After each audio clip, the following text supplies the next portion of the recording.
میں یتیم تھا۔ میری ماں لوگوں کے گھروں میں جھاڑو لگانے کا کام کرتی تھی۔ میری عمر اس وقت 9 سال تھی جب ایک دن میں نے گھر کے مالک کو اس کے ساتھ زبردستی کرنے کی کوشش کرتا دیکھا۔ میں بچہ ضرور تھا مگر نا سمجھ نہیں، اس لیے ماں کو بچانے خاطر سر پر اینٹ مار کر میں نے اس شخص کو مار دیا۔ مگر میری ماں سینے پیٹتے ہوئے مجھے ہی کوسنے لگی، جس پر میں شدید حیران ہوا۔ پر جو ہی میں نے اس مردہ شخص کے چہرے کو دیکھا تو میرا ننھا وجود لرزنے لگا، کیونکہ وہ میرا کیسے بیٹا ہے۔ تم نے ساری زندگی باپ کی خواہش کی تھی اور آج اس کو خود سے دور کر دیا۔ تمہیں تو یہ نعمت ملنے ہی نہیں چاہیے تھی۔ تم جیسے شخص کسی نعمت کے حقدار نہیں۔ میرے آس پاس سب لوگ مجھے باتیں سنا رہے تھے، ہر کوئی مجھ پر انگلی اٹھا رہا تھا، ہر کوئی مجھے طعنے دے رہا تھا، مگر میں خاموشی کے سب کے درمیان میں بیٹھا ہوا تھا اور سوچ رہا تھا کہ کیا واقعی میں قصوروار ہوں؟ کیا واقعی میرا ہی قصور ہے؟ مگر میں نے جو کیا وہ میرا حق تھا۔ میں نے اسی باپ کے لیے ساری زندگی گنوا دی، مگر مجھے کیا ملا؟ میری آنکھوں سے مسلسل آنسو بہہ رہے تھے اور میں ایک جھوٹ کے درمیان سے باتیں ہی سن رہا تھا۔ وہ سب میرے سر پر چڑھتے جا رہے تھے اور پھر اچانک ایک چیخ کے ساتھ میری آنکھ کھل گئی۔ 13 برس گزر چکے تھے مگر یہ قصہ ابھی بھی میرے ساتھ تھا۔ کیا ہوا موسیٰ؟ تم ٹھیک تو ہو؟ آج پھر وہی خواب دیکھا ہے؟ کیا یہ خواب تو میری زندگی کا حصہ بن چکے ہیں؟ اماں چاہ کر بھی میں ان کو خود سے دور نہیں کر پا رہا۔ کیا واقعی اماں میں ہی قصوروار ہوں؟ اماں میری بات پہ مسکرائی اور کہنے لگی، تم نے بس اپنے دل و دماغ پر اس بات کو زیادہ ہی حاوی کر لیا ہے۔ تمہارا جتنا قصور تھا تم اتنی سزا کاٹ چکے ہو اور اب بس بھول بھی جاؤ۔ ایویں باتوں کو رہی لوگوں کی باتیں تو ان پر دھیان دینے کی ضرورت نہیں ہے۔ لوگوں کا تو کام ہے باتیں کرنا۔ اماں مجھے اس کے گھر میں رہنا نہیں ہے۔ آپ مجھے کیوں اس گھر میں لے کر آئی ہیں؟ مجھے یہاں سے جانا ہے۔ میں جب سے اس گھر میں آیا ہوں تب سے ہی مجھے ایسے خواب آ رہے ہیں۔ اماں میری بات پر خاموش ہو گئی اور کہنے لگی، میں نہیں چاہتی کہ تم یہاں سے کہیں جاؤ، میں چاہتی ہوں تم یہیں پر رہو اور اس گھر میں جتنی نعمتیں ان سب کی تمہاری اور تمہیں ان سب کی ضرورت ہے۔ ابھی تو تمہیں اپنا بزنس بھی سنبھالنا ہے، مگر میں نے سوچ لیا تھا کہ اگر میں اس گھر میں اب زیادہ دیر نہیں رہوں گا۔ مجھے وہ دن یاد آتا ہے جب میرے گھر میں پہلی مرتبہ آیا تھا اور پھر کبھی میں نے سوچا ہی نہیں تھا کہ یہ گھر بھی میرا کبھی ہوگا۔ اس گھر میں ہمیشہ کے لیے رہنے آؤں گا۔ میری شخصیت بالکل بدل چکی تھی۔ میں جس ماحول میں 12-13 سال گزار کے آیا تھا وہ دنیا ہی الگ تھی۔ کہیں سے ایسا محسوس نہیں ہوا تھا کہ یہ بھی زندگی کا حصہ ہے، ہماری دنیا میں ہی شامل ہے۔ میں نے سوچ لیا تھا کہ میں کچھ بھی کر کے اپنا گھر بناؤں گا اور اس گھر سے ہمیشہ کے لیے چلا جاؤں گا، پھر چاہے اماں جتنی مرضی ضد کرے، مگر میں اس گھر میں زیادہ دیر نہیں رکوں گا۔ مجھے وہ دن یاد آ رہا تھا جب پہلی مرتبہ میں اس گھر میں داخل ہوا تھا اور آج میں برسوں بعد اس گھر میں قدم رکھ رہا تھا۔ یہاں کئی سال پہلے مجھ سے ایک گناہ ہوا تھا جس میں میں بے قصور بھی تھا اور قصوروار بھی۔ سب یادیں میرے دماغ کے پردوں پہ لہرا گئی تھیں۔ موسیٰ چلو اندر بیٹا، اماں کی آواز نے مجھے ہوش کی دنیا میں لا کر پٹکا تھا۔ میری آنکھوں سے آنسو بہہ رہے تھے۔ سمجھ نہیں آ رہی تھی کہ میں اس شخص کے ساتھ ایسا کیسے کر سکتا جس کو پانے کے لیے میں نے اپنی ساری عمر انتظار ہی کیا، اور جب خدا نے مجھ پہ رحم کیا تو میں نے اپنے ہاتھوں سے ہی اپنے پیروں پہ کلہاڑی مار لی۔ یہاں پہ گزرا ایک لمحہ میرے دماغ میں گھوم رہا تھا۔ یہاں پر ہوئی میری اماں کے ساتھ زیادتی، مجھ سے ہوا گناہ، یہاں تک کہ میرا مالک، میرا مستقبل اور میرا حال، ہر چیز ہی تو یہاں پر دفن تھی۔ ہر چیز میں ہی تو بس یہ جگہ تھی اور یہاں کے رہنے والے لوگ شامل تھے۔ موسیٰ زیادہ مت سوچو، تم اپنے کیے کی سزا بھگت چکے ہو اور اب آگے بڑھو۔ تمہارے سامنے تمہاری پوری زندگی پڑی ہے۔ اب ایک بوجھ کو اپنے سر پر لے کر ساری زندگی کیسے چلو گے؟ اس لیے اپنے دماغ کو پرسکون کرو، اپنے دماغ سے سب خرافات نکال دو۔ اماں ساتھ مجھے سب باتیں بھی سمجھا رہی تھی اور ساتھ گھر کا چھوٹا موٹا سامان سیدھا کر رہی تھی جو کافی عرصے بند رہنے کی وجہ سے بکھرا پڑا ہوا تھا۔ میں مردہ قدموں سے اپنے کمرے میں گیا۔ جیسے ہی کمرے کا دروازہ کھولا تو ایسا لگا جیسے سامنے ہی ابا کھڑے میرا انتظار کر رہے ہوں۔ میں جیسے ہی ان کے پاس جاؤں گا تو وہ مجھے گلے سے لگا لیں گے اور مجھے کہیں گے کہ میں نے تمہیں معاف کیا۔ یہ الفاظ کاش میں سن پاتا، مگر میرے کان اب شاید ساری زندگی ان الفاظ سے محروم رہنے والے تھے۔ خشک نگاہوں سے ادھر ادھر دیکھ رہا تھا، تبھی اماں میرے پاس آئی اور میرے کندھے پہ ہاتھ رکھا۔ میں یہ سب کچھ برداشت نہ کر سکا اور اماں کے کندھوں سے لگ کر پھوٹ پھوٹ کے رونے لگا۔ اماں یہ مجھ سے کیا ہو گیا؟ میں ایسا کیسے کر سکتا ہوں؟ میں تو اتنا ظالم نہیں تھا، پھر کیسے اتنا بڑا جرم کر دیا؟ بس کر دو موسیٰ، میں نے تمہیں کہا نا، تم اپنی کیے کی سزا بھگت چکے ہو، اب مزید خود کو اتنی تکلیف میں مت رکھو۔ اور میں نے اپنے آنسو صاف کیے اور اماں سے کہا، چند سال کیا میرے گناہوں کا ازالہ کرنے کے لیے کافی ہے کہ میں 25 سال کا جوان مرد تھا، مگر جو اس وقت میری حالت تھی، کہیں سے دیکھ کے نہیں لگتا تھا کہ میں جوان ہوں، مجھے تو اب ایسے لگنے لگا تھا جیسے میں کوئی 40 برس کا پکی عمر کا مرد ہوں۔ وہ کچی عمر کا حسن، بچپن ایک ہی جرم کی سزا میں کہیں کھو گیا تھا۔ اچانک سے وہ دن میری نظروں سے آگے لہرا گیا جس روز اماں کام کی تلاش میں ادھر ادھر بھٹک رہی تھی۔ میں سوچتا تھا کہ کاش آج ابا زندہ ہوتے تو میں اور میری ماں بیٹھ کے کھانا کھا سکتے تھے، اماں کو ایسے در در کی ٹھوکریں نہ کھانی پڑتی، اسے کام کی تلاش میں ادھر ادھر نہ بھٹکنا پڑتا، سردی ہو یا گرمی، دھوپ ہو یا چھاؤں، اماں کو ہر حالت میں کام کی تلاش میں جانا پڑتا تھا اور میں خاموش تھا، گھر کے دروازے پہ بیٹھا رہتا جب تک کہ اماں نہ آ جاتی، نہ گھر کی دہلیز نہیں پار کرتا تھا۔ اسی لمحے جو میری کیفیت ہوتی تھی وہ صرف میں ہی سمجھ سکتا تھا۔ ہر وقت نظر سڑک کے اس پار رہتی کہ جب ماں کا دیدار ہو اور مجھے کچھ کھانے کو دے دے۔ سارا دن بھوک پیاس سے ماں کا انتظار میں گزارنا میرے لیے بہت مشکل ہو گیا تھا۔ میں 8-9 سال کا بچہ تھا جب سے ہوش سنبھالی تھی، یہی سنا تھا کہ باپ کا سایہ تو بچپن میں ہی میرے سر سے اٹھ چکا تھا۔ جب کسی کے باپ کو اپنے بچپن کے ساتھ پیار محبت کرتے دیکھتا تو دل میں ایک کھسک سی اٹھتی کہ کاش میرا بھی آج باپ ہوتا تو شاید میں بھی ایسے ہی اپنے لاد پیار اٹھواتا۔ یہ تو بس وہی لوگ سمجھ سکتے تھے جن کے سر سے ان کے باپ کا سایہ اٹھ چکا ہو، ورنہ میری بے بسی دیکھ کے تو لوگ مذاق اڑاتے تھے ہر وقت، بس یہی کہتے تھے، کیا تم نے باپ کی رٹ لگایا ہوا ہے؟ باپ کے بغیر بھی زندگی گزاری جا سکتی ہے۔ اور میں یہ الفاظ سن کے اپنی جگہ ساکت ہو جاتا، کیونکہ جو کمی میں محسوس کر رہا تھا وہ کوئی بھی محسوس نہیں کر سکتا تھا۔ آج بھی میں اماں کے انتظار میں دروازے پہ بیٹھا ہوا تھا جب اماں دور سے آئی ہوئی دکھائی دی، مگر آج وہ معمول سے زیادہ سنجیدہ تھی، میری کسی بات کا جواب نہیں دے رہی تھی، بس خاموش تھی۔ میں بہت پریشان ہو گیا تھا اماں کی طرف دیکھ کر۔ اماں کیا بات ہے، آپ اتنی پریشان کیوں ہیں؟ تب اماں کہنے لگی کہ مجھے کام مل گیا ہے۔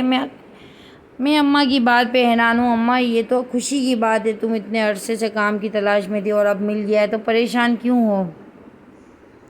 اماں میری بات پر پھر بھی خاموش ہو گئی۔ مجھے اماں کی خاموشی کی وجہ سمجھ نہیں آ رہی تھی۔ اس روز کے بعد اماں روز ہی کام پر جاتی تھی، مگر اب اماں پہلی جیسی نہیں رہتی۔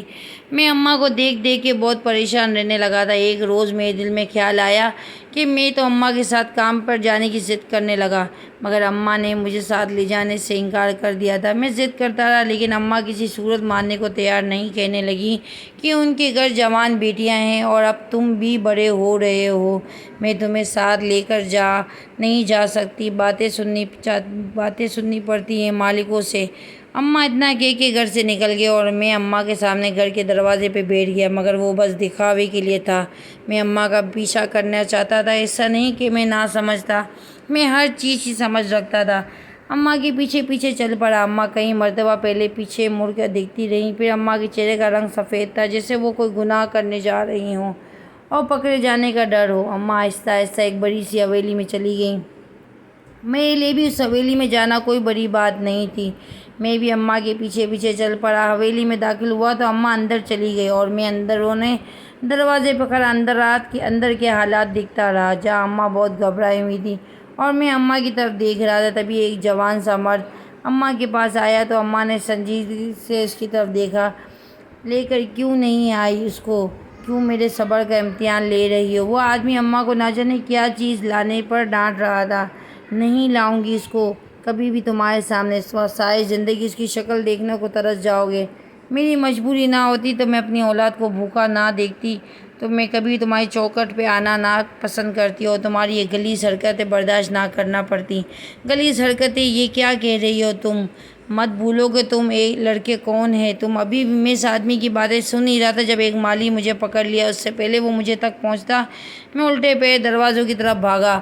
اماں مجھے دیکھ نہیں پائی تھی، البتہ اس آدمی نے مجھے دیکھ لیا تھا اور میں بھاگتے ہوئے گھر پہنچ گیا۔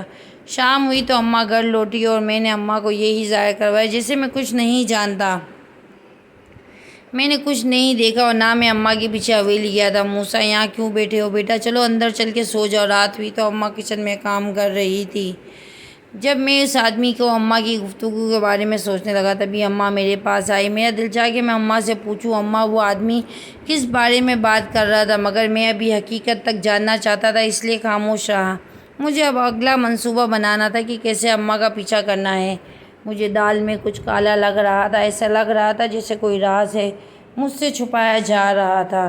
یہ شخص اماں کو کیسے جانتا ہے؟ کوئی تو بات تھی جو اماں اور اس شخص کے درمیان کوئی رشتہ دکھائی دے رہا تھا، مگر میں نے تو جب سے ہوش سنبھالا تھا اماں سے ہی بات کی تھی کہ ہمارا اس دنیا میں ایک دوسرے کے علاوہ کوئی نہیں۔ پھر یہ شخص میں اماں کے چہرے کو بڑے غور سے دیکھ رہا تھا۔ جب اماں مسکرا کے کہنے لگی کیا دیکھ رہے ہو؟ پہلی بار ماں دیکھی ہے کیا؟ میں ایک دم سے اپنے ہوش میں واپس آیا تھا، اور یہ وقت وہ تھا جہاں میں چاہ کر بھی اپنی ماں سے کچھ نہ پوچھ سکا۔ خاموشی سے کمرے میں داخل ہوا تو سوال بھی ابھی بھی میرے دماغ میں گھوم رہے تھے۔ میری اماں نے میرا ہاتھ تھام لیا، مجھے روک کے کہنے لگی کیا بات ہے موسیٰ، آج تم کافی عجیب لگ رہے ہو، کوئی بات ہے؟ کوئی پریشانی ہے کیا؟ کچھ کہنا چاہتے ہو؟ تو وہ ماں تھی، کیسے پریشان نہ ہوتی؟ میں نے مسکرانے میں سر ہلا دیا اور سونے کے لیے لیٹ گیا۔ اگلی صبح میں اماں کے ساتھ پھر سے ویسے ہی پیچھے پیچھے چل پڑا۔ مجھے اب بس حقیقت جاننی تھی، آخر اس شخص کے ساتھ میری اماں کا کیا رشتہ ہے۔ اس حویلی میں واپس پہنچا، مگر اس مرتبہ بہت محتاط ہو کر تاکہ مجھ پر کسی کی نظر نہ پڑے۔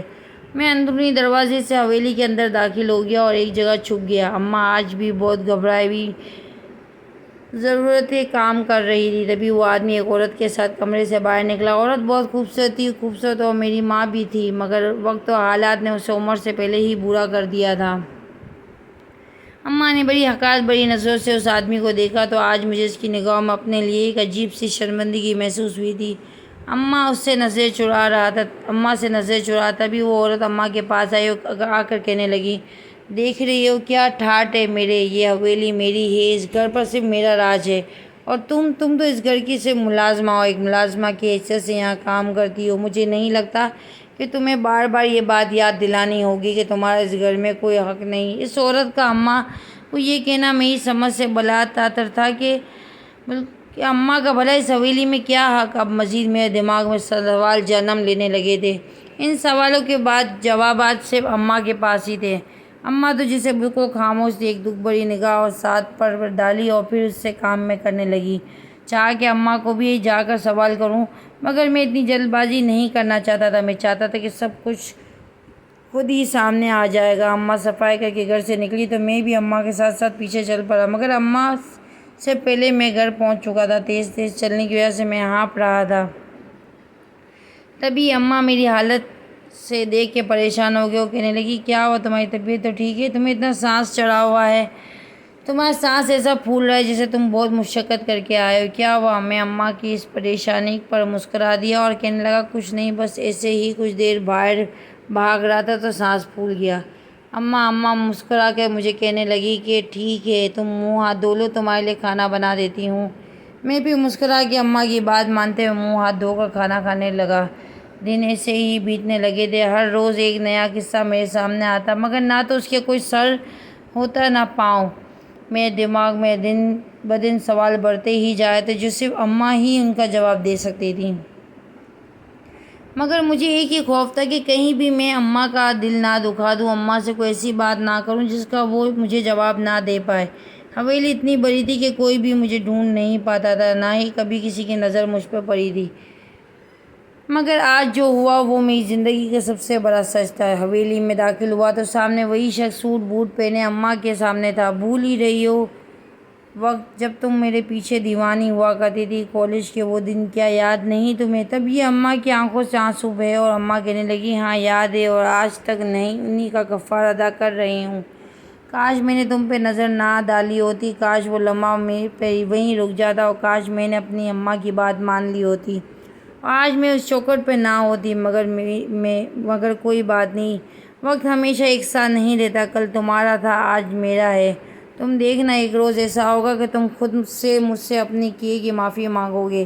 اماں کی بات پر حیران تھا کہ اماں کالج بھی جاتی تھی اور وہ آدمی اماں کے ساتھ پڑھتے تھے۔ وہ شخص ایک دم سنجیدہ ہو گیا اور کہنے لگا تم ایک مرتبہ بس اسے میرے پاس لے آؤ، اس کو میرے حوالے کر دو، میں تمہیں دنیا کی ہر دولت لا کر دے دوں گا، دنیا کی ہر خوشی تمہارے قدموں میں رکھ لوں گا۔ تبھی اماں بے دردی سے مسکرا کہنے لگی، تم دنیا بھر کی خوشیاں اپنے پاس رکھو، وہ انمول خزانہ تو بس میرے پاس ہی رہے گا، وہ تمہیں کبھی نہیں دوں گی۔ تم ترستے رہو گے اس لیے کہ تم ابھی تک کیا کہہ رہے تھے کہ دنیا جہاں کی خوشیاں تمہارے قدموں میں لا کر رکھ دوں گا۔ دیکھو تمہارے پاس دنیا جہاں کی خوشیاں ہیں، مگر پھر بھی تم بے سکون اور ناخوش ہو، وجہ جانتے ہوئے میری بددعائیں، میری آہیں تمہیں لگی ہیں، اور تم کبھی خوش بھی نہیں رہ پاؤ گے، ساری زندگی اس کمی کے ساتھ ہی گزار دو گے، اور تمہیں اس کے لیے میرے پاس ہی آنا ہوگا۔ تم بے فکر ہو، آج میں تمہارے در پر ہوں، کل تم بھی میرے در پر ہوگے۔ وقت ایسا ہی گزرتا جا رہا تھا، دن بدن گزرتے جا رہے تھے۔ وہ شخص عجیب انداز میں اماں کے پاس آنے کی کوشش کرتا تھا، اور اماں ہمیشہ اس سے کتراتی تھی۔ اس کی ذو معنی باتیں میری سمجھ سے بالکل باہر تھیں۔ اور پھر ایک روز جب وہ آیا، جب میرے سامنے سب حقیقت کھلی تھی، اور آج میں بھی پچھتا ہوا تھا کہ کاش وہ دن کبھی نہ آتا، کاش میں ہمیشہ ادھوری باتیں لے کر ہی اپنے دماغ میں ہی تانے بانے بنتا رہتا، اور رات میری زندگی پر بہت بھاری گزری تھی۔ میں ساری رات کروٹیں بدل بدل کر ہی تھک گیا تھا، اور اس پہچان کے لیے میں ساری زندگی تڑپتا رہا۔ در حقیقت اس دنیا میں میری کوئی پہچان نہیں تھی، جیسے بچوں کا اس دنیا میں کوئی نام و مقام نہیں تھا۔ جنیزہ میں تمہیں کہتا تھا میرا بیٹا واپس کر دو، تم ساری زندگی بھی اس کی پرورش کر لو گی تو بھی میرا ہی رہے گا۔ یہ وہ الفاظ تھے جو میرے کانوں میں ایسے سنائی دیا تھا جیسے سور پھونکی جا رہی ہو۔ میرا بیٹا، میں نے اسے جنم دیا ہے، تب تم کہاں تھے جب مجھے تمہاری ضرورت تھی؟ تب تک تم اپنی ہوش پوری کر کے بھاگ گئے تھے، اور میں اپنے بیٹے کو تمہیں کبھی نہیں دوں گی۔ میں نے اکیلے اس کی پرورش کی ہے، 9 سال میں نے اس کو پالا ہے، اور تم چاہتے ہو کہ میں تمہیں واپس کر دوں؟ کبھی نہیں۔ اماں کی باتیں میرے سر کے اوپر سے جا رہی تھیں۔ وہ جس بچے کے بارے میں بات کر رہے تھے وہ بچہ میں تھا۔ نہیں، ایسا کیسے ہو سکتا ہے؟ میرے ساتھ ایسا نہیں ہو سکتا۔ اماں، وہ اور شخص میاں بیوی تھے؟ بہت سے نئے سوال اب میرے دل میں اٹھ رہے تھے، مگر ان میں سے کسی کا بھی جواب میرے پاس نہیں تھا۔ وہ سمجھ نہیں آئی تھی کہ میں کس طرح حقیقت کا پتہ لگاؤں۔ تبھی ایک روز میں نے اپنی آنکھوں سے وہ دیکھا جو میرے لیے ناقابل برداشت تھا۔ وہ شخص میری اماں کے بہت نزدیک تھا، اور میری اماں کے ساتھ زیادتی کرنے کی کوشش کر رہا تھا۔ مجھے جتنا غصہ اس شخص پہ تھا، میں نے جلدی سے اپنے پاس پڑا ایک اینٹ اٹھائی اور اس شخص کے سر پہ مار دیا۔ اماں کی چیخیں ساتھ میں آسمان تک جا رہی تھی، اور وہ شخص خون میں لت پت بے ہوش ہو گیا۔ اماں نے بے یقینی سے میری طرف دیکھا اور مجھے کہنے لگی، تم یہاں کیا کر رہے ہو، اور تم نے کیا کیا؟ میری آنکھوں سے آنسو بہہ تھے۔ میں نے اماں کا ہاتھ تھاما اور کہنے لگا، اماں، اس شخص نے تمہارے ساتھ زیادتی کرنے کی کوشش کی ہے، اور تم ہو کہ ابھی بھی اس کی طرف داری کر رہی ہو۔ کون ہے یہ شخص؟ آخر کیوں تم اس کی حمایت کر رہی ہو؟ اماں نے آؤ نہ داؤ دیکھا اور میرے چہرے پہ زناٹے دار تھپڑ رسید کر دیا، اور اس شخص کو اٹھانے کی کوشش کرنے لگی۔ اماں مسلسل رو رہی تھی، مگر اس شخص کے وجود میں کوئی حرکت محسوس نہ کر کے اماں ایک دم پریشان ہو گئی اور کہنے لگی، جلدی چلو یہاں سے، اس سے پہلے کہ ہم بری طرح پھنس جائیں۔ یہ شخص مر چکا ہے، چلو یہاں سے۔ اماں کے الفاظ نے تو میرے پیروں تلے زمین کھینچ لی۔ یہ کیسے ہو سکتا تھا؟ اینٹ لگنے سے وہ شخص کیسے مر سکتا تھا؟ مجھے یقین نہیں ہوا تھا۔ میرا پورا وجود کپ کپا رہا تھا۔ میں نہیں، ایسا نہیں ہو سکتا۔ اماں، یہ تم کیا کہہ رہی ہو؟ یہ شخص کیسے مر سکتا ہے؟ اماں نے میرا ہاتھ تھاما اور میرے سوالوں کے جواب دیے بغیر مجھے اپنے ساتھ لے حویلی سے باہر نکلی۔ مگر تبھی اس کی شخص کی بیوی نے ہم دونوں کو جاتے ہوئے دیکھ لیا اور حویلی کے نوکروں سے کہہ کر ہمیں پکڑا لیا۔ تبھی ہوئی میری بربادی شروع، اور مجھ پر ایسے راز کھلے کہ میں دنگ رہ گیا۔ مجھے یقین نہیں آ رہا تھا کہ اماں کی بات ہے، اور اماں کسی کہانی کے ڈائیلاگ لگ رہے تھے۔ یہ بات اس وقت کی ہے جب میں اماں اور نذیر صاحب کی ایک یونیورسٹی میں پڑھا کرتے تھے۔ اماں بہت ذہین تھی۔ اماں ہمیشہ نذیر صاحب سے آگے رہتی تھی۔ نذیر صاحب کو یہ بات پسند نہیں تھی، تبھی انہوں نے اماں کو اپنے جال میں پھنسانے کی کوشش کی، اماں سے جھوٹی محبتوں کے وعدے کیے، انہیں اس بات کا یقین دلایا کہ نذیر صاحب اماں سے محبت کرتے ہیں۔ وقت ایسے ہی گزرتا گیا، اماں کا پڑھائی سے دل اچٹ ہو گیا اور نذیر صاحب سے آگے بڑھتے رہے اور ایک مقام حاصل کر لیا، مگر اماں ہر وقت نذیر صاحب کی یادوں میں ہی کھوئی رہتی تھی۔ ایک وقت ان سے بات کرنے کے بہانے تلاش کرتی، مگر نذیر صاحب اپنے مقصد میں کامیاب ہو چکے تھے، اسی لیے اماں کو نظر انداز کرتے رہے۔ اماں یہ تو خود برداشت نہیں کر پا رہی تھی۔ تبھی ایک روز نذیر صاحب پھر گھر چلی گئی۔ اور ان کے سب گھر والوں کے سامنے اماں نے اس بات کا اعتراف کیا کہ وہ نذیر صاحب سے بے انتہا محبت کرتی ہے، مگر نذیر صاحب نے ان کے ساتھ دھوکہ کیا۔ نذیر صاحب کے گھر والوں کو یہ بات بالکل پسند نہ آئی، جس کی بنیاد پہ نذیر صاحب کی بہت بے عزتی ہوئی۔ ان کے گھر والوں نے انہیں بے عزت کیا۔ نذیر صاحب یہ بات برداشت نہ ہوئی اور انہوں نے اماں کے ساتھ زیادتی کرتے ہیں ان کی عزت تار کر دی اور خود منظر عام سے غائب ہو گئے۔ اماں نے نذیر صاحب کو بہت تلاش کیا، مگر نذیر صاحب کہیں نہ ملے۔ جب اماں کے گھر والوں کو معلوم ہوا تو اماں حاملہ ہے تو اماں کو دھکے مار کے گھر سے نکال دیا گیا اور اماں در در کی ٹھوکریں کھانے لگیں۔ کبھی اماں کو کام ملتا تو کبھی بھوک کے ساتھ ہی دن گزارنا پڑتا۔ وقت ایسے ہی گزر رہا تھا اور پھر میرا جنم ہوا۔ میرا باپ کون ہے، کہاں رہتا ہے، کیسے ہے، ان کے سوالات سے بچنے کے لیے اماں نے مجھے یتیم ثابت کیا۔ اور کوئی بھی میرا اگر باپ ہے کے بارے میں پوچھتا تو اماں کہتی تھی کہ وہ اس دنیا میں نہیں رہا۔ اماں دن رات محنت کرتی ہوئی ایک چھوٹا سا گھر کرائے پہ لے لیا، مگر جیسے جیسے میں بڑا ہوتا گیا ویسے ویسے خرچے اخراجات بھی بڑھتے گئے۔ اماں کو کہیں نوکری نہیں مل رہی تھی، جس کی بنیاد پہ اماں نذیر صاحب کے گھر چلی گئی اور انہیں بتایا کہ ان کی ایک اولاد ہے۔ نذیر صاحب کی تلاش کرنا کوئی مشکل کام نہیں تھا، کیونکہ اب وہ ایک بہت بڑے بزنس ٹائکون بن چکے تھے۔ دنیا ان کو جانتی تھی، اسی وجہ سے اماں بھی ان تک پہنچ گئی۔ وقت کا کام ہے، گزرتا ہی جاتا تھا۔ اماں اب نذیر صاحب کے گھر کام کرتی تھی اور جب ان کی ایک بیوی بھی تھی، لیکن وہ دونوں بے اولاد تھے۔ ان کے پاس ہر چیز موجود تھی سوائے اولاد کے۔ اولاد کی کمی نذیر صاحب کو ہمیشہ پٹتی رہی اور جب اماں نے انہیں بتایا کہ ان کا ایک بیٹا ہے تو نذیر کہاں ہے، اب اس گناہ کے پتلے کو بھی اپنانے کو تیار تھے، جس کا تو نہ نام تھا اور نہ کوئی نشان۔ کوئی اس کو دنیا میں قبول کرنے کے لیے تیار نہیں تھا۔ نذیر صاحب اماں سے ضد کرنے لگے تھے کہ ان کو ان کا بیٹا دے دیا جائے، مگر اماں نے صاف الفاظ میں منع کر دیا اور کہا ایسا ہرگز نہیں ہوگا۔ نذیر صاحب اماں کو ہراساں کرنے کی کوشش کرتے رہے، مگر اماں نے خاموشی سے سب کچھ برداشت کرنی، کیونکہ نذیر صاحب اماں کو بہت سی رقم دیا کرتے تھے تاکہ وہ میری ضرورت پوری کر سکے۔ اماں کئی مرتبہ نذیر صاحب کو ٹالتی نہیں، مگر نذیر صاحب ایک ہی بات پر اٹک جاتے اور کہتے کہ اگر اماں نے ان کو ان کا بیٹا واپس نہ کیا تو وہ ساری دنیا کو بتائیں گے کہ اماں کے ساتھ کیا ہوا تھا۔ اماں کو بے عزت کرنے کی دھمکی دیا کرتے تھے، مگر اماں کو اس بات سے کوئی غرض نہیں تھا۔ اماں ہر بات پہ یہی کہتی تھی کہ میں ایسا کبھی نہیں کروں گی، کہ میرا بیٹا میرا کل سرمایہ ہے، میں اس کو تمہارے حوالے کبھی نہیں کروں گی۔ جب اس سے بھی اس بات نہیں بنی تو اماں کو ہراساں کرنے لگا۔ میں یتیم تھا، میں نے 9 سال کی عمر میں پہلا خطرناک جرم کیا، جو ایک ظالم شخص کی جان لینا تھا۔ میری ماں لوگوں کے گھروں میں جھاڑو لگانے کا کام کرتی تھی، پر ایک دن میں نے گھر کے مالک کو اس کے ساتھ زبردستی کرنے کی کوشش کرتا دیکھا۔ میں بچہ ضرور تھا مگر ناسمجھ نہیں، اس لیے ماں کو بچانے کی خاطر سر پہ اینٹ مار کر میں نے اس شخص کو ہلاک کر دیا۔ مگر میری ماں سینے پیٹتے ہوئے مجھے ہی کوسنے لگی، جس پر میں شدید حیران ہوا۔ پر جو ہی میں نے اس مردہ شخص کے چہرے کو دیکھا تو ننھا سا میرا وجود لرزنے لگا، کیونکہ وہ میرا باپ تھا، وہ باپ جس نے کبھی مجھے اپنا نام دینے کی کوشش ہی نہیں کی۔ اگر اماں اسے نہ بتاتی تو اسے کبھی معلوم ہی نہ ہوتا اس کی ایک ناجائز اولاد بھی ہے۔ میرا تو دل چاہ رہا تھا کہ کاش یہ ایک دفعہ میں نہ مرتا، میں اسے پل پل مارتا۔ میں اس بات کا اسے احساس دلاتا کہ میں بھی اسے ایسے ہی پل پل مرتا ہوا باپ کی شفقت سے شام میں پلنے کا جوس جو ساری زندگی مجھے شوق رہا، وہی کمی ساری زندگی میرے اندر سے پوری نہیں ہو سکی۔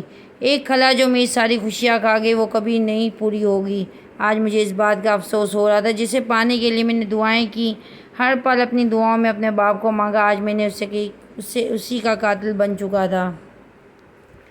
اب ایک سوال میرے دماغ میں اڑ رہا تھا، کیا اس کا مر جانا ٹھیک تھا جس نے میری ماں کے ساتھ غلط کیا، ایک ناجائز اولاد پیدا کی؟ اب تو مجھے خود سے بھی نفرت ہونے لگی تھی۔ کاش یہ حقیقت مجھے کبھی پتہ نہ چلتی، کاش میں ہمیشہ اس بات سے انجان ہی رہتا، اور کاش کبھی میں یہ دعا نہیں مانگی ہوتی کہ جو مجھے تکلیف دے رہی تھی۔ کبھی کبھی کچھ دعاؤں کا پورا ہو جانا ہمیں تکلیف سے دوچار کر دیتا ہے، ہمارا سکون قلب چھین لیتا ہے، ہمیں ایسے بے چین دیتا ہے جو پل پل ہمیں اندر سے مارتی ہے۔ ہر لمحہ اس بات کا ملال رہتا ہے کہ کاش ہم نے یہ مانگی ہوئی نہ ہوتی، کچھ دعائیں قبول ہوتی کے لیے نہیں ہوتی، ان کا برا ہو جانا ہی ہمارے حق میں بہتر ہوتا، جس کا احساس ہمیں وقت کے ساتھ ساتھ ہوتا ہے۔ بہت کوشش کے بعد میری ماں مجھے جیل جانے سے بچا نہیں سکی، مجھے 12 سال کی جیل ہوئی۔ جیل میں ہر وقت بس ایک ہی دعا کرتا تھا، کاش مجھے یہاں سے رہائی مل گئی اور میں اپنی ماں کو ہر وہ خوشی دے سکوں جس کے حصول کے لیے وہ پل پل تڑپتی رہی۔ جب میں جیل سے رہا ہوا تو میری عمر تقریباً 24-25 سال تھی۔ میری اماں مجھے دیکھ کے بہت خوش تھی، مگر ان سالوں میں اماں بہت بوڑھی ہو چکی تھی۔ اماں نے جو میرے خاطر برداشت کیا تھا، بہت کم عورتیں اپنی اولاد کی خاطر وہ سب کچھ برداشت کرتی ہے۔ اور پھر جب اماں مجھے اس گھر میں دیکھ رہی تھی، یہاں پر میں نے اپنے باپ کا قتل کیا تھا، تو میں حیران رہ گیا۔ اماں، مجھے آپ یہاں کیوں لے کر آ گئیں؟ تبھی اماں نے مسکرا کے مجھے کہا، یہ گھر تمہارے باپ نے تمہارے نام کر دیا تھا جب میں کسی بھی صورت تمہیں تمہارے باپ کے حوالے نہیں کر رہی تھی۔ تبھی اس نے یہ حربہ آزمایا تھا، مگر اس کے باوجود میں نے تمہیں اس کے حوالے نہیں کیا۔ مگر وہ ایک ہی بات کرتا رہا، اور تم میری اولاد ہو، مجھ سے دور نہیں کر سکتی۔ یہ سب کچھ میری اولاد کا ہی ہے، جو میں نے اپنی زندگی میں اس کے نام کر دوں گا۔ اور اس نے ایسا ہی کیا۔ اس نے اپنی ہر چیز، تمام جائیداد تمہارے نام کر دی۔ جس دولت کے لیے تم ساری زندگی ترستے ہوئے، جن عیاشیوں کے لیے تمہارے پاس پیسے نہیں تھے، آج وہی سب کچھ تمہارے پاس موجود ہے۔ بس کمی ہے تو تمہارے باپ کی، جو میں چاہ کر بھی پوری نہیں کر سکتی، کیونکہ یہ سب کچھ میرے بس کی بات نہیں ہے۔ میں چاہتی تھی تمہیں کبھی پتہ نہ چلے کہ تمہارا باپ کون ہے، مگر یہ شاید حقیقت تمہارے سامنے آنی ہی تھی۔ مگر میں نہیں جانتی تھی کہ یہ حقیقت تمہارے سامنے اس طرح آئے گی۔ میں تمہیں کوئی تکلیف نہیں دینا چاہتی تھی، اور نہ ہی اس تکلیف میں دیکھ سکتی تھی۔ تم نے جو کیا وہ غلط تھا۔ میں جانتی ہوں تمہاری نیت غلط نہیں تھی، مگر طریقہ تمہارا غلط تھا۔ لیکن خیر، اب کچھ نہیں ہو سکتا۔ جو ہوا تم اس کی سزا بھگت چکے ہو، اور اب اس قابل ہو کہ تم اپنا آپ سنبھال سکو۔ اس لیے پرانی زندگی کو بھول کر آگے بڑھو۔ سب کچھ تمہارا ہے، جس کے لیے تم پر اس کے اچھے سے استعمال کرو۔ خدا کا شکر ادا کرو، جس نے تمہیں اتنی آزمائشوں کے بعد بھی اتنی بہترین زندگی سے نوازا۔ میں اماں کی باتیں بہت غور سے سن رہا تھا۔ اماں جو کہنا چاہ رہی تھی میں سمجھ سکتا تھا، مگر دل میں ایک ہی بات کا بار بار خیال آ رہا تھا، کیا خدا اب بھی مجھ پہ مہربان ہے، جو اس نے مجھے اتنی نعمتوں سے نوازا؟ میں تو اس قابل نہیں تھا، مگر پھر بھی خدا نے مجھے اتنی نعمتیں عطا کی، اور میں تھا جو ہر وقت خدا کی ناشکری کرتا رہا۔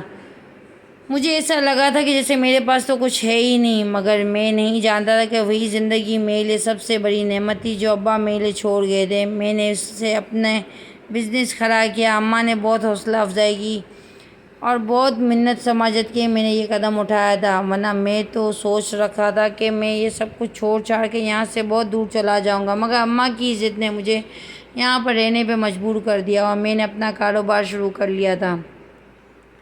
میں محنت کر کے اب آسمان کی بلندیوں تک جانا چاہتا تھا، مگر مجھے اس سب سے بھی تسلی نہیں ہو رہی تھی۔ میرے دل و دماغ میں ابھی بھی یہی ایک بات چل رہی تھی کہ اماں کے ساتھ برا کرنے والوں کا اتنا آسانی سے اختتام کیسے ہو سکتا تھا، اور اماں بھی اتنی مطمئن ہے کہ اماں کے ساتھ برا کرنے والے اتنی آسانی سے موت کیسے مر سکتا ہے۔ جب ہم نے کچھ نہیں کیا تھا تو پھر ہم نے اتنی آزمائش برداشت کی، اور اماں دن رات بھوک اور پیاس کی ضد میں رہتے، اس کے باوجود ہماری آزمائشوں کا سلسلہ ختم نہیں ہوا تھا۔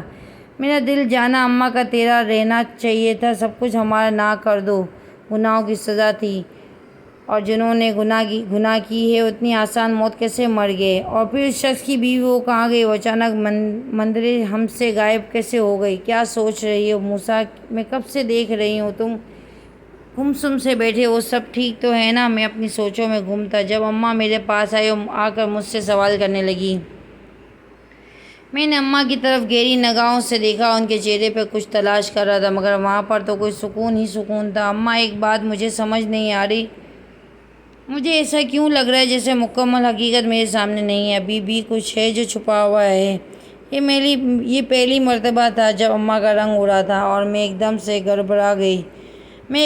گھبرا گئی تھی۔ مطلب کیا کہنا چاہتے ہو؟ اب کیا پیچھے رہ گیا ہے؟ تم کیوں اتنی گہری سوچوں میں گم ہو جاتے ہو؟ یہ مت سوچو، اتنا کتنی مرتبہ سمجھایا ہے، بھول جاؤ یہ جو کچھ ہوا، ایک نئی زندگی شروع کرو، ایک نیا موسیٰ پیدا کرو، بس اس قصے کو ختم کر دو۔ اب تمہارے سامنے منہ سے ایک الفاظ نہیں سنوں گی اماں۔ جب تک میرا دل مطمئن نہیں ہو جاتا، میں پرسکون نہیں ہو جاتا، تب تک میں چین سے نہیں بیٹھوں گا۔ مجھے ہر حالات میں مکمل حقیقت پتہ لگنا۔ مجھے کیوں ایسا لگ رہا ہے جو صفحے کا رخ مجھے دکھایا جا رہا ہے وہ حقیقت نہیں، اصل سچائی کا دوسرا صفحے کا رخ ہے؟ موسیٰ، ایسا کچھ نہیں ہے، بس یہ تمہارے دماغ کے خرافات ہیں اور کچھ نہیں۔ اماں کے بات پر مجھے سکون نہیں کر پائی تھی۔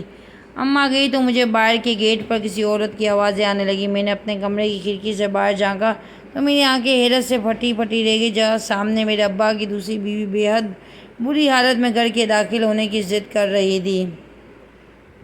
میں جلدی سے گھر کے دروازے پہ گیا، چوکیدار کو وہاں سے جانے کا بولا۔ ادھر ادھر دیکھا تو اماں کہیں نظر نہیں آئی تھی۔ تبھی میں نے اس عورت کو گھر میں داخل کیا اور ایک کمرے میں لے گیا۔ آپ یہاں پر کیا کر رہے ہو؟ تبھی وہ عورت پھوٹ پھوٹ کے رونے لگی اور مجھے کہنے لگی، میری مدد کرو، میں بہت مشکل ہوں، میں تمہاری ماں نے مجھ سے سب کچھ چھین لیا ہے، میرا شوہر مجھ سے چھین لیا، مجھ سے میرا گھر بار چھین لیا، اس کو بولو سب کچھ مجھے لوٹا دے، میرے پاس اس کی طرح اولاد نہیں ہے، خدا را مجھے میرا گھر بار واپس کر دے۔ میں حیران تھا، ابا کو تو میں نے مار تھا، مگر یہ عورت کہہ رہی کہ اب تو حقیقت کا پتہ لگانا بہت ضروری ہو گیا تھا۔